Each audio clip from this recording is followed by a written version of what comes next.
పశ్చిమ గోదావరి జిల్లాలోని ఒక చిన్న గ్రామం. ఆ గ్రామం చివరిలో ఉన్న పాత భవనం గురించి ఎవరికీ పూర్తిగా తెలియదు. ఆ ఇంటిని భూతాల ఇంటిగా పిలుస్తారు. అది చాలా భయానకంగా ఉంటుంది. అదే ఊరిలో ఉంటున్న రామయ్య, సీత అనే దంపతులు చాలా అన్యోన్యంగా ఉంటారు.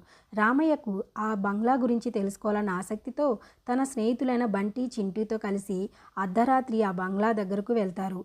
అక్కడికి వెళ్ళేసరికి ఎంతో భయానకంగా కనిపిస్తున్న ఆ ఇంటిని చూసి చిన్ని భయపడి అక్కడి నుంచి వెళ్ళిపోతాను అంటాడు. అయితే రామయ్య అతనికి ధైర్యం చెప్పి లోపలికి తీసుకువెళ్తాడు.